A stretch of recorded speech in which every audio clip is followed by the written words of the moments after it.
So my question is, I think Mike mentioned it, and it was earnouts. And typically, like earnouts are for like larger deals, right? Is there like a minimum deal size for earnouts? And is that, um, I mean, it's not commonplace with the deals that I do. I mean, uh, so is there a minimum deal size for earnouts?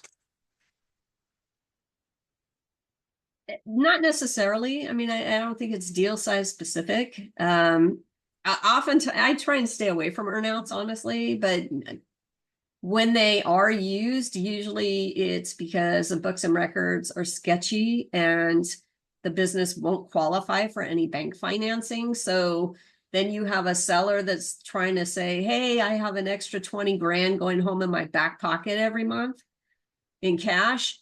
And it's like, yeah, well, you can't really prove that since you're not declaring it as revenue. You don't show it on your tax returns. You don't deposit it in the bank. So I hear what you're saying. I really can't, there's no way to verify it. So if I'm the buyer, I'm going to say, all right, I hear you. So you're telling me the value of the business is higher because you have all this cash.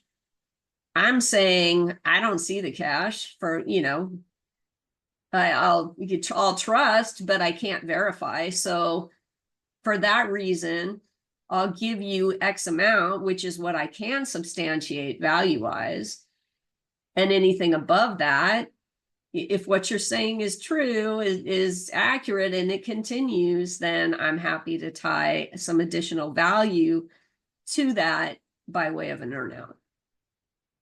So that's the only time I use them, because I don't particularly like earnouts. And if you're using an earnout, make sure it's tied either to gross revenue, or if it's tied to gross profit, then make sure you have a very clear definition of what can be subtracted from revenue to create gross profit, because otherwise, there's so many ways to manipulate the numbers that your seller will never get paid, especially if they try and tie it to EBITDA, or they try or in small businesses to SDE, discretionary earnings.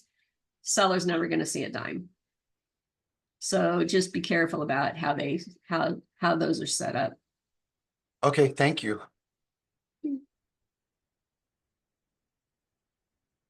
Mike, anything you want to add? No, no, you're absolutely right. I've done the smaller deals like tree companies. I was involved in the sale of one of those last year, which was, it's not a glamorous, you know what I mean? But the same thing, you start finding things. And I've had another deal where it blew up because they were paying an old business partner. He had a debt to the IRS, so they were just paying him in quarterly checks, and the whole thing was convoluted. That was on a FedEx route. That blew up. So you just find there's a lot of ways to manipulate, but I agree with you on the growth, tie it to gross revenue and nothing else if it is going to be an earnout, because everything can be manipulated, right? Yeah.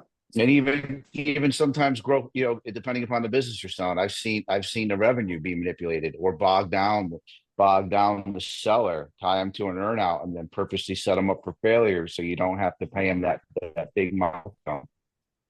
So now I bought your business for 10 million instead of 20. Yeah. Um,